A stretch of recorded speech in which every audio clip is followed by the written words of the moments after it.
Hi, this is Oscar here. Today I'm going to talk about the iterators in Python. Is an object that has contain elements, and we want to count the elements of those ones. We have two methods that we are using, inter method and next method. And actually, for loop is much more. I assume that for loop is much more easier to use it. But let me show you how does it work. Let me create a variable as a fruit, and in this fruit there is a list of the fruits which I'm going to separate. Let me give you three of them.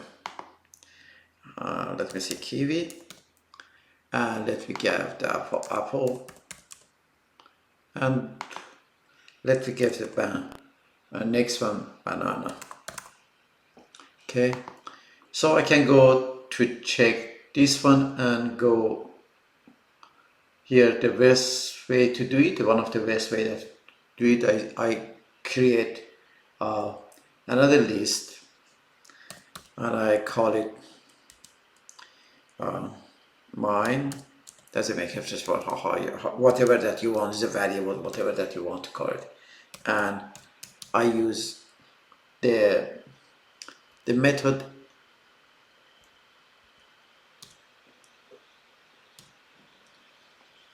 and give this variable list that I create here, and then I want to ask them to print for me each time I use the next method again here, and then I give the variable that I had here, mine, on the next. And let me run this one, see what will happen.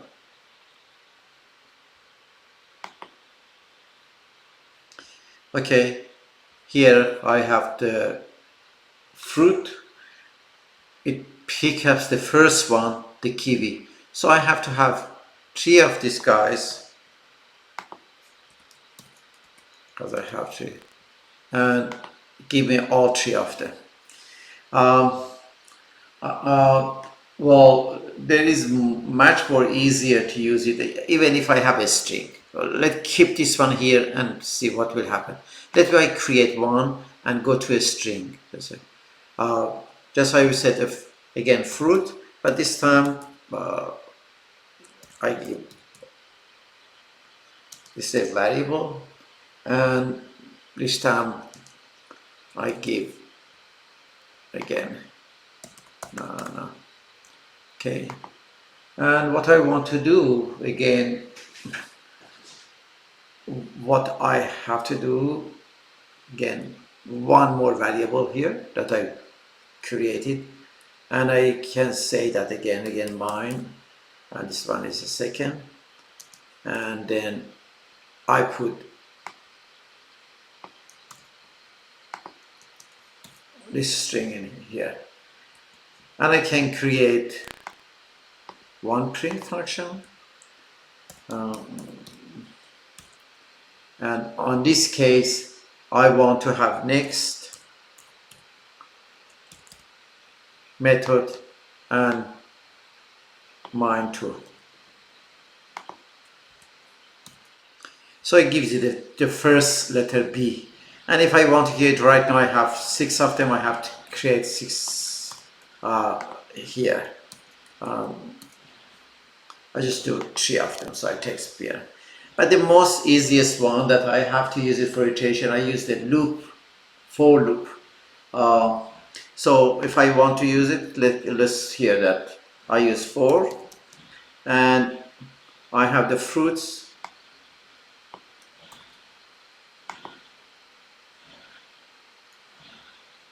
and then I said for x element in fruits,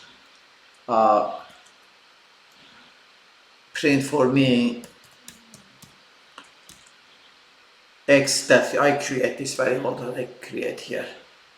And so this one is much more easier actually to use it. Let me have a print here that separate everything.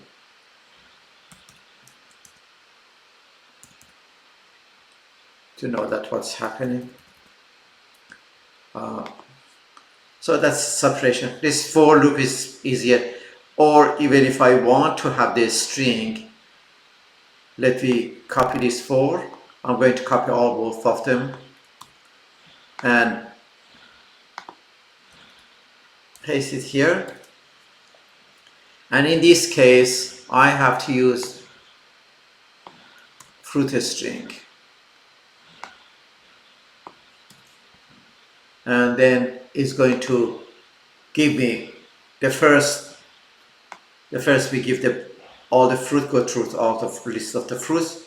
The next one is going to go string by string and pick up one to go. Hopefully you enjoyed this one.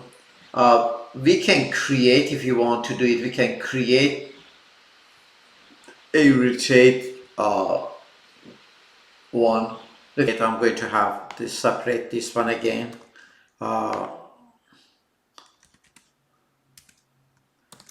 Okay, and I create a class of two. So create a class, and I want to say then I'm counting, and then what I'm going to do it, I'm going to define a class of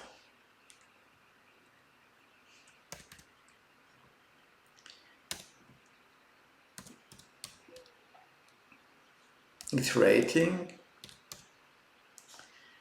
Okay, and it is self. So what I'm going to say that I'm going to say, for example, self count. Then it's going to be self count. Okay, and I'm going to count. And what I'm going to do, I have a value of the 1 for this count, and I want return this return from itself. Okay, and then I have one other function here for the next one, for next.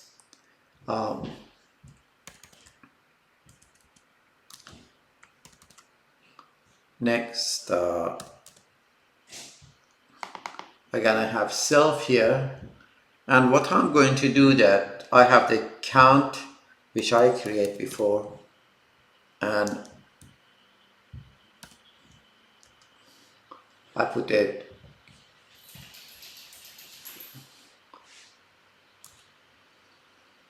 self count here.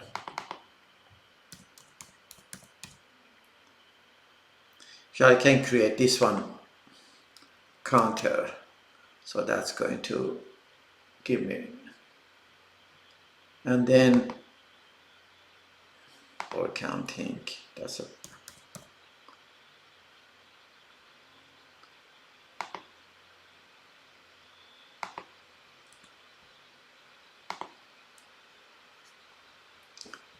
and let me add one number to it. So right now I have self count, this one. I add 1 to it, so I can say equal 1. Sorry, add 1 to it. Again, for me return, and with this one x, that I'll be able to, doesn't make any difference, value for one return. So, and then what I'm going to do, I'm going to create the object. When I get out of that one, I create the object and I say my class. I can name it anything that I want, and I have the class of counting. So the counting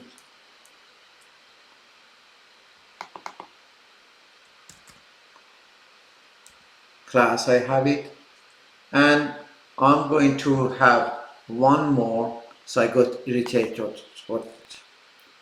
Uh, and this time I say my it and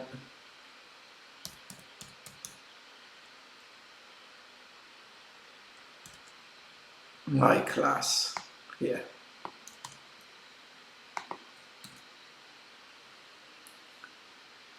And the last one I'm going to print out on the screen. Print on the screen. Next.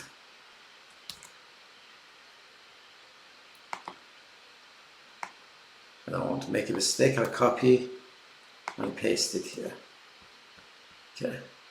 If we run it somewhere here, let me see that where I made mistake. I have to. This is again. If that is unfortunate that I make this mistake again. Okay, let's go run it. Here it is.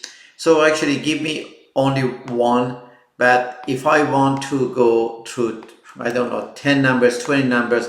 So each time I'm going to call the function next. So right now, let's see, it's going to give me 7, 1, 2, 3, 4, 5, 6, 7.